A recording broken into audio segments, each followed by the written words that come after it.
c'est très bien de venir s'informer, c'est toujours utile. S'informer, c'est prendre le risque de changer d'avis. C'est sympa de prendre ce risque, ou de confirmer ce que... etc. Donc l'association Bio pour tous, l'association Bio pour tous, association de parents d'élèves, de consommateurs et association militante, est heureux de vous accueillir avec l'association Agribio, l'association qui représente les producteurs bio des Hautes-Alpes, Agribio 05, et l'association ADAR, Association pour le développement de l'emploi agricole et rural, développement de l'emploi dans les Hautes-Alpes. Voilà, on va faire une petite conférence sur l'introduction des aliments bio dans les cantines et les enjeux. Voilà, on va surtout parler des enjeux, qu'ils soient politiques, sanitaires, environnementaux et économiques. Donc déjà pour présenter ceux qui vont intervenir, Stéphanie, voilà. Oui, donc Stéphanie, donc l'association Bio pour tous. Donc j'ai proposé un petit peu voilà, d'intervenir dans cette association. Donc je m'occupe plus particulièrement du pôle un petit peu au niveau de l'introduction du bio dans les cantines, au niveau du pôle cuisine et gestion de la cuisine, gestion de la cantine. J'ai une formation initiale d'ingénieur agronome et un CAP cuisine aussi, donc j'essaie de faire le lien voilà, un petit peu entre tout ça. Surtout j'ai une expérience dans la filière viande des Hautes-Alpes, du nord des Hautes-Alpes. J'étais responsable de l'abattoir de Guillestre pendant 6 ans. Donc un petit peu sur la mise en place des filières et surtout la gestion des petites structures. Voilà. J'essaye d'apporter un petit peu ma petite pierre donc à l'édifice que veut construire Bio pour tous. Donc j'interviendrai sur ce plan-là, donc la gestion des cantines et comment introduire le bio dans la gestion aujourd'hui qui est faite dans les cantines, qu'elle soit autogérée ou prestataire de service. Voilà, Véronique Dubourg. Moi j'interviens pour l'ADA, l'Association pour le développement de l'emploi agricole et rural. Donc plutôt du côté agriculteur et effectivement que représente la restauration collective pour la filière agricole locale, comment elle peut la dynamiser, comment elle peut engendrer de l'installation agricole mais aussi de l'installation de petits ateliers de transformation parce que c'est une nécessité pour la restauration collective de ne pas avoir des produits bruts de décoffrage. Il leur faut des produits déjà à minima transformés de type lait en yaourt ou viande découpée. Donc tout ce que ça peut engendrer comme partenariat et comme petit emploi localement. Voilà, c'est toute mon intervention. Et du coup, l'installation agricole, ça pose la problématique du foncier et de la gestion du foncier dans les Hautes-Alpes. Élodie Comte, Agribio. Je travaille pour une association qui s'appelle Agribio, qui fédère les producteurs bio du département et qui œuvre pour la promotion de l'agriculture biologique dans les Hautes-Alpes. Et donc sur la thématique de la bio en restauration collective, ça fait depuis 2004-2005 que Agribio mène des actions sur le département. Donc je témoignerai un petit peu là-dessus tout à l'heure. Et donc nous, on agit à plusieurs niveaux sur l'organisation de l'approvisionnement en essayant de faire l'intermédiaire entre les producteurs et les collectivités et sur l'accompagnement des structures, je peux disais Stéphanie, savoir comment est-ce que dans cette atelier de cuisine pour pouvoir franchir le pas du bio et sur l'accompagnement pédagogique aussi dans les structures qui souhaitent passer le pas de la bio parce qu'on voit avec l'expérience que l'accompagnement pédagogique est une clé de réussite de tous ces projets. Marc Bertrand, agriculteur. Donc, moi, j'ai un peu participé à différentes initiatives sur la bio dans les cantines. Thérèse, ici présente. Il a beaucoup, il était président d'Agribio quand ça a été mis en place en 2006. Depuis, je me suis un peu moins investi, mais je peux témoigner aussi en tant que producteur. Comment ça se passe pour un producteur qui fournit ce type de filière à mon niveau. Donc, petit témoignage sur le sujet.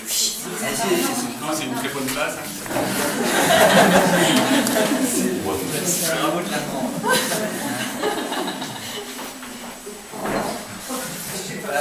Pascal Domas, Bio pour tous.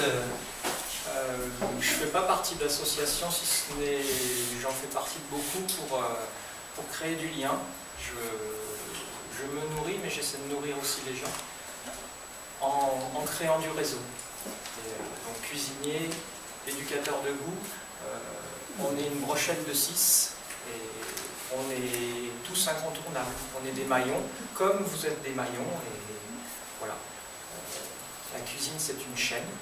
Si on la décortique, même microscopique, et tout ça, ça a du lien.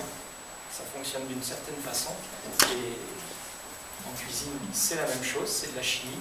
Et on a tous à créer une part de ce gâteau pour qu'il y ait de la cohérence dans l'alimentation. Et je suis persuadé que c'est dans le bio, dans la démarche bio, qu'on peut trouver cette cohérence. Voilà. Alors moi je vais vous faire une petite introduction un peu longue qui va parler des enjeux des cantines bio. Parce que c'est bien de rappeler les enjeux fondamentaux. Voilà, on parle des problèmes. Après, on va parler des problèmes techniques au niveau des restaurateurs, des problèmes au niveau de la production, etc. Mais d'abord, une cantine bio pour une mairie, pour des parents d'élèves, pour nous, c'est un objet politique. C'est-à-dire, voilà, introduire du bio dans une cantine, c'est un acte politique, même si on introduit peu de bio au début.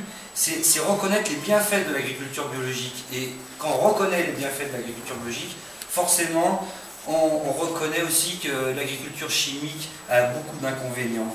Et je vais essayer de rappeler un peu ces inconvénients, parce que c'est des inconvénients sur l'eau, sur le sol, sur le mode de consommation des gens, et aussi, je terminerai sur l'effet de serre, qu'on oublie aussi, voilà, sur la pollution, ce que j'appellerais la pollution climatique. L'eau. Alors l'eau, on va interdire les phosphates dans les foyers. On a demandé aux industriels de faire beaucoup d'efforts. Ça fait qu'on a délocalisé beaucoup d'industries polluantes. Pourquoi on ne demanderait pas à l'agriculture aussi, qui bientôt va devenir la principale source de pollution de l'eau, de faire des efforts, dépolluer l'eau est quelque chose qui coûte cher, qui nous coûte cher. Et il y a un exemple qui s'est passé en Allemagne, à Munich, c'est que la vallée de Munich, qui fournit son eau potable dans une vallée alpine, a décidé que toute la vallée alpine serait biologique pour pouvoir s'alimenter. Ça coûte 2 centimes par mètre cube, c'est pas grand chose. C'est à noter que le cas est similaire avec Marseille. Marseille, avec les Hautes-Alpes, s'alimente en eau potable avec le Verdon. Donc, Munich a décidé de payer les paysans pour être convertis en bio. Peut-être qu'au lieu de dépolluer, éviter la pollution à la source, ça serait intéressant. 90% des rivières sont polluées et la moitié des nappes. Voilà, on trouve des pesticides dans le glacier, donc ça commence à faire beaucoup. La santé, le cancer, tout le monde commence à être au courant qu'il y a un cancer sur 2 qui est d'origine environnementale. Les pesticides tuent lentement, voilà, mais assez sûrement. On trouve des pesticides dans le lait maternel. Voilà. La Suède a décidé de réduire de 50% les pesticides parce qu'ils ont eu pas mal de problèmes de pollution. Ça serait possible en France. Ça a été voté dans le Grenelle, mais il faut être conscient que les lobbies ont tout fait pour bloquer cette loi. Ils ont décidé qu'on allait réduire de 50% en volume les pesticides, en poids les pesticides, c'est-à-dire qu'on va concentrer les pesticides, c'est-à-dire que ça ne va rien changer. Voilà. Au niveau de la santé aussi, la dénutrition, la malnutrition, 18% des enfants obèses nous prépare une génération, voire plusieurs générations de problèmes. Ça va coûter très cher. Le budget de la Sécu augmente chaque année pour tout ce qui est diabète, cancer, etc. Il y a une augmentation de 8 à 10% qui est de ces problèmes. Voilà. Les enfants sont de plus en plus gros. L'industrie, la pub, qui n'est ni plus ni moins que l'industrie du mensonge, fait croire qu'on peut manger, on peut manger, avoir un régime alimentaire sans conséquence. Il serait urgent que parents d'élèves, élus, enfin tout le monde essaie de contrecarrer et d'éduquer au goût les enfants. On prépare beaucoup de problèmes à l'avenir. Si vous avez vu le film Nos enfants nous accuseront, le titre risque d'être assez mérité. Les sols, alors l'agriculture aussi chimique détruit les sols, hein, doucement mais assez sûrement. Il y a plus d'êtres vivants sous la terre que sur la terre, en poids, en biomasse. On est en train de détruire la base d'une pyramide. Nous on est au sommet de la pyramide. On croit qu'on peut détruire la base sans qu'il y ait des conséquences sur nous. Ça c'est vraiment aussi quelque chose d'important. Même la Commission européenne s'est inquiétée sur de la destruction des sols et de l'érosion des sols. On exporte nos problèmes avec l'agriculture aussi. On mange trop de viande et pour produire de la viande, on déforeste. La déforestation est vraiment un gros problème pour l'effet de serre. À peu près